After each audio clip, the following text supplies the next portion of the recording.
Hi guys, how are you doing? Welcome to my YouTube channel. My name is Wangari and we are in a rebuilding season. Yeah, so we are starting up a new segment on our YouTube channel where we'll be having real conversations on beautiful rebuilding journeys of different people. So on our video today, we will be having our guests, a very beautiful young lady. And yeah, so we'll go straight ahead to introducing her. Karibu. Thank you. I was hoping you'd do like a whole, this lady is, okay. So you could tell them my name. I want to feel nice. Surprise, surprise. Surprise, surprise. 1, 2, 3, action, shoot. Okay, hi guys. My name is Nduta. I'm a friend to Wangari, a long-time friend.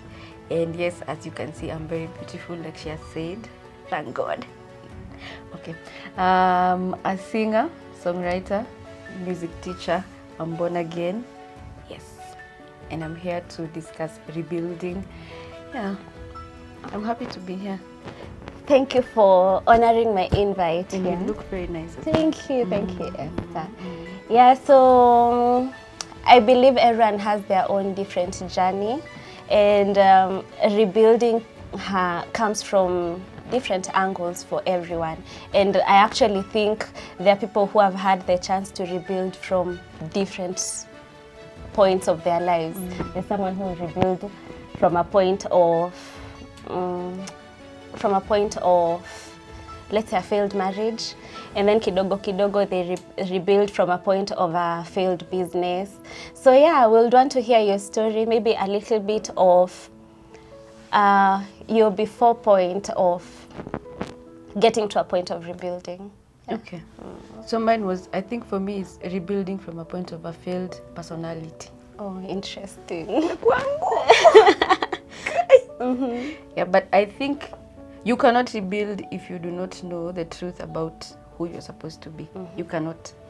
If you're speaking rebuilding, actually, to us it's rebuilding, but to God it's just you coming back to yourself. It's you've roamed around and now he's like, oh, umechoka sawa rudi. And for me it was a struggle, a huge one, especially if you come from the battalion of, I have traumas, I'm just like this. We all have traumas. I snob people because this and this happened. That used to be me. I was having a conversation with a friend of mine in the morning and she was telling me she prefers male friends to female friends, and it reminded me that used to be me. I used to say, girls are so difficult. Then it hit me, I was difficult, especially if your conflict resolution is bad, you will not be able to have friends.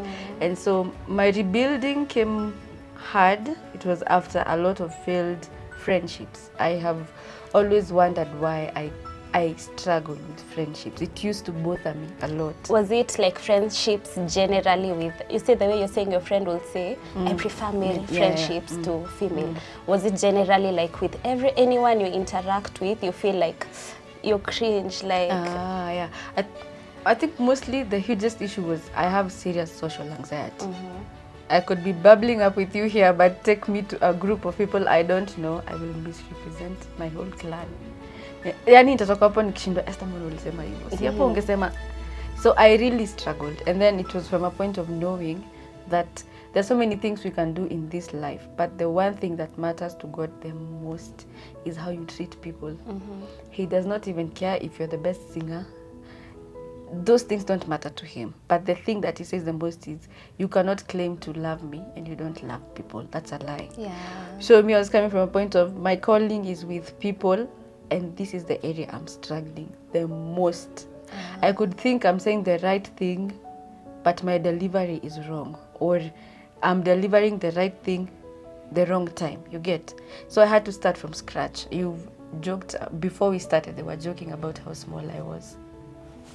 Well. Yeah, and I used to be a person that would carry a grudge. Ukinikosea leo, nitakumbuka vile ulisema, time ulisema, koma uliweka, the pitch you used, the tone, the place, the area for the next 3 years. Wow. Yes. And it used to be something I would think I'm doing it to protect myself. Ati hebu nikumbuke so that Pesh does not do that to me again. But it was doing the opposite. Interesting. So Nini, at what point, okay, was there a time during that season when you thought, I think I'm okay, I'm not the problem, like you feel like you figured out everything, I know how to interact with this person, I know how to behave in this crowd? Did you have those moments where you knew you were comfortable, like this is just me? Yeah, I was. Yeah, I was comfortable. I was very comfortable. I was like, it's up to you guys to now adjust towards me. But then problem comes when you actually want to keep a certain friendship, you know, like I've met you, I know you're a good person, I want you around. What do I do now?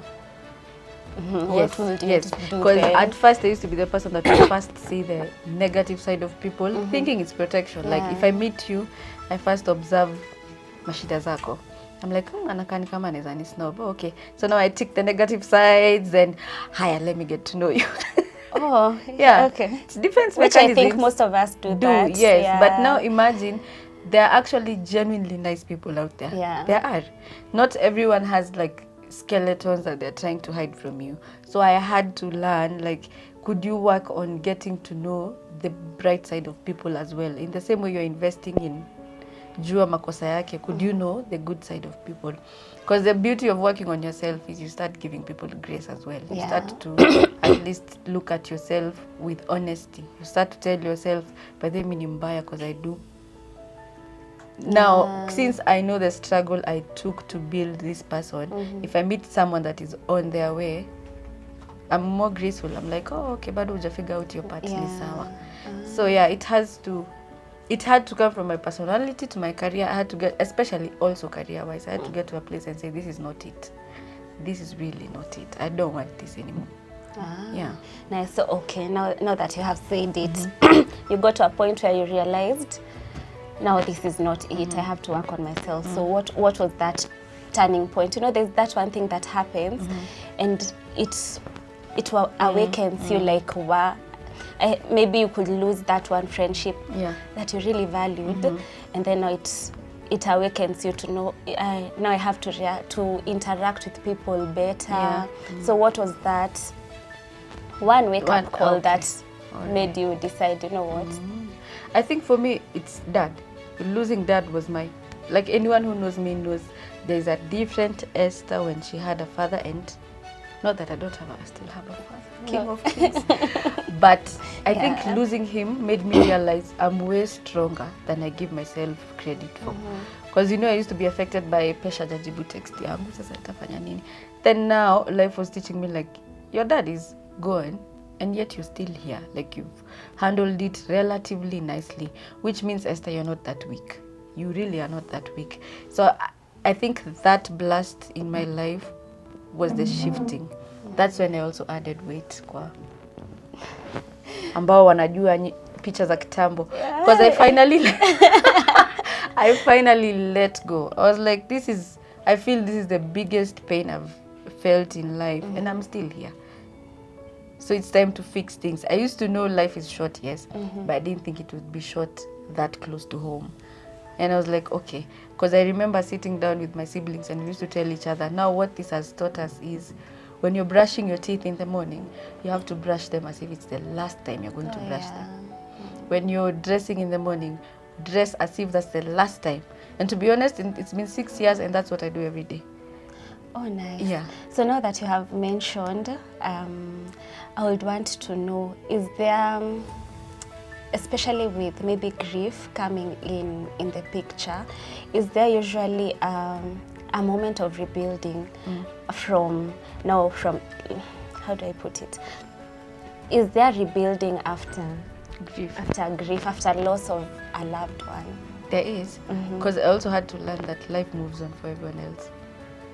How is it? How is the journey like, of rebuilding? I could think, since I lost my dad, why are you smiling and you're my friend? Yeah. There's always that season of, I'm feeling low today, why did I meet Chris and he was happy? That's unfair. Does it mean he's fake? He's not fake. Like, you have to get a section in your brain that allows people to move on with their lives, because it's the truth. You lost a dad, you are a friend to them that lost a dad. They did not lose a dad. They probably have worse issues than you have. But you have to grow up and realize, oh, I could share a very sad story with you, but it doesn't mean you'll be sad the whole day. It doesn't make you a bad person. Yeah. In fact, it just makes you emotionally intelligent. Like, you can balance. Yeah. So grief, I'll say, was the ultimate character development. Like, It woke you up. yes, like, you lost your dad, yes, but it's still not a reason to be mean to people. Oh, Yeah, if I hurt you today and tell you, oh, sorry, it's because I was missing my dad on that day, to any mature person, that's not an excuse. It's still, no, you could have done better. wow. So are you able, like, of course I know there are moments when you feel quite low in your season of grief. So does it mean you are able to adjust, like if you meet with me on your lowest day, you're able to interact with me from a different angle of how you're feeling? Yeah, or not interact. I'll say, hi, how are you? You're good? Okay. So what did that do to you and your friends? I'd explain. I feel like as long as your friends know what's going on and they're your friends, it's easy. Like, you could want to meet me on a day that I'm not able to. So I'll tell you, I know you want us to meet, but I'm really having a low day. Can we have I feel communication is part of rebuilding. Communication. Because you could be rebuilding, but sisi hatuko ready. We are not ready. Because you rebuilding means you're affecting your close friends, your parents, everyone. Because probably we are used to you shouting at us the whole day. You've decided to rebuild. Sasa hata uongei. Now we are surprised. We are like, is she depressed? So rebuilding affects everyone. So there needs to be communication. Like, I know I used to be this person, but now I want to work towards this other angle. Because it's a unit, especially if you're in a family, it's a whole unit. We are not ready for your rebuilding. Probably kuna penye tulikuwa tushakuweka. Pesh ni yeye utupea psych. Suddenly now you've dimmed out. Yeah. We need to know. Interesting. Yeah. So now back to you and friendships and how you interact with people. So how was the journey now for you while trying to rebuild? Was it hard? Was it beautiful? Did you make more friends along the journey? Generally, how was it? So I did not make more friends. I did not make more friends. I feel if you're really looking into genuine friendships, you cannot have a crowd of 100 people. I also learned I used to be people that would meet you today and I'm like, yeah, that's my best friend. Hey, that's my sister. Hey. And then I'm like, okay, calm down. You just met them. Yeah. You know, like in my brain, Nisha on a future. Like, this is a friend I'll celebrate my 50th wedding anniversary with. They will be there. They'll be there. But now I learned, take it slow. You know, like, yes, this person, you're getting to know each other right now. They obviously have weaknesses. Yeah. Just take it slow and leave them be. Like, nothing is formed out of you must be there, you must be my friend, you must talk to me every day. No. So I didn't make more friends, but I made genuine friendships. Did you get to catch up with friends you had lost before, or that was gone? I did, but I also honored and respected distance. Because they say for you to successfully bond with a person, you need to spend at least 200 hours with them. Oh, okay. That's science. 200. Like, to kai 200 hours, leo tuna spend 10 for us to successfully bond. Which means, if I move to Eldoret and I leave you in Nairobi, that friendship will naturally Distance. Yeah.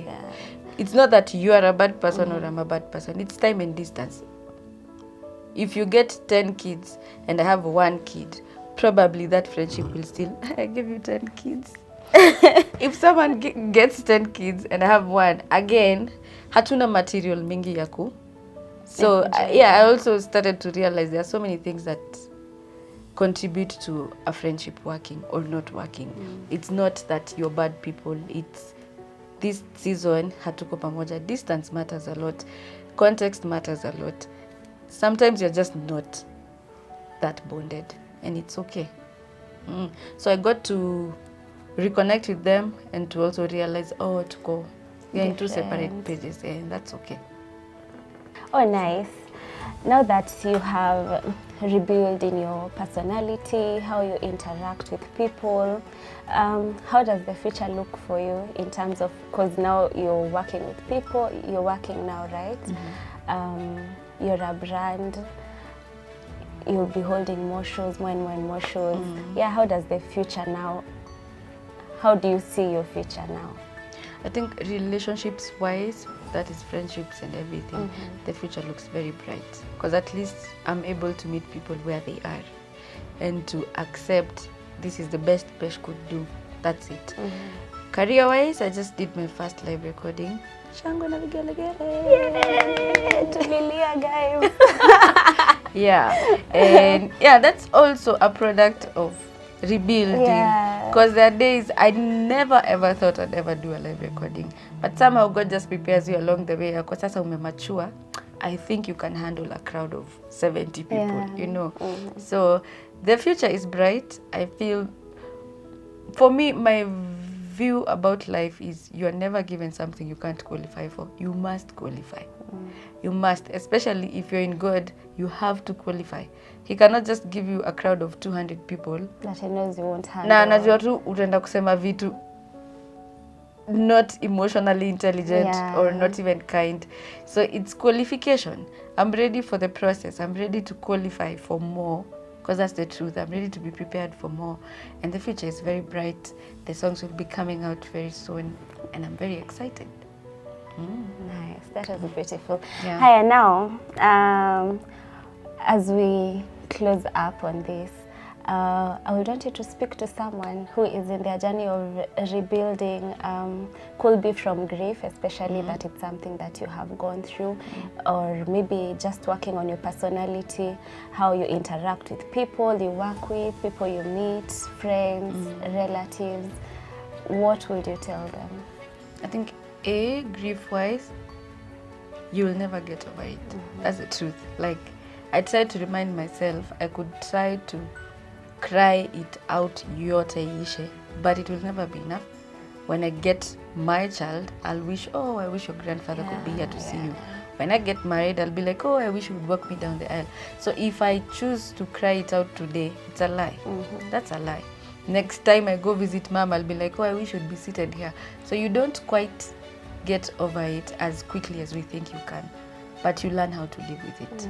You learn how to wake up every day and say, oh, okay, so today I miss him. Because the thing with grief is it's waves. I have like 10 days I'll go without remembering that, oh, then there's this one day. Like there's like a recent case I had. I was taking out my trash and nikafika kwa gate and there was some old guy from the apartment. And he said, akasema, I thought ataingia, acha tu gate open, because naturally when someone else is coming in, but he didn't, he left it open. So I'm walking in, I find he's waiting for me, because it's around 9 p.m. and he had a blue shirt. My dad used to look so good in blue shirts. I cried. Niko apanda hizo stairs, niko, that's a trigger point. And you see, this is a random thing I did not see coming. I'm like, this week I'm so grounded, I'm positive, and everything is working. But then I see this blue, dark, gray-haired man waiting for me to ensure that I get back to my house comfortably. I cried. I think if you watched me going up those stairs, I'm sure he was wondering, did I do something? But the whole time I'm like, wow, that's something my father could do and not worry about it. So you cannot put a timing on grief. And grief is also not an excuse to be unkind to people, because the more unkind you are, the more unhealed you are. So as long as you can give yourself grace, you're able to give other people grace. In matters rebuilding yourself, someone told me that every time you think umefika, just know that means you're like an eighth into your journey. It's the truth. So even the Bible says, let him who thinks is standing very, very safely watch out lest they fall. Every time you think sasa nimesimama sasa, you're an eighth. So give yourself grace. It's okay to hold yourself accountable. It's okay to listen to what people say about you. It's okay to ask your friends what they think about you. They'll tell you the truth, and you can fix a few things here and there, and it makes life easier for you. So do not rush yourself. Do not judge yourself too harshly, and involve God. He knows you better. Yeah. Nice. And now lastly, as we close, just to put a challenge on you. I am in my rebuilding journey. So what would you tell me? You're doing well. It may not be a graph here, but I feel the fact that you're able to know that it's time to rebuild, that's most of the work. That's like 60% of the work, because you cannot rebuild something that you don't see a problem with. And that doesn't mean like you're like a horrible person that needs, or this failure that should be ashamed and no. I feel like most days I remind myself, you could be laughing at a person because they have gone through disappointment, but that's probably God restructuring their life. At the end of the day, you'll be the one that's ashamed and embarrassed. So I feel as long as you're able to see that it's time to rebuild, you're headed for greatness. And I cannot wait to see the 10th interview, the 100th, ancestors wameamka. I can't wait to see the 10th interview, the 20th, the many more. I can't wait to see how much more you accomplish, because I know you will. Nice. Yeah, so guys, thank you so much, Esther. You're welcome. For even honoring my invite. This is our first episode, and I will tell you for sure, wow, it is not easy to get people who are ready to share their stories. So thank you so much for showing up for me and showing up for even this whole program. I am sure someone somewhere has gotten something and they will be able to rebuild better. At least they can go back and refer and say, if Esther was able to do this and this and now she's you know, building up something nice for herself, then I can too. So guys, with that, it's a wrap. I hope you've gotten something from Esther, beautiful. I call her a singer. She has an amazing voice. And as we close up, please go to her YouTube channel. Her handles will be listed down here. Follow her. She has an amazing live recording that happened and will be released so soon. So go follow up and thank you. Bye.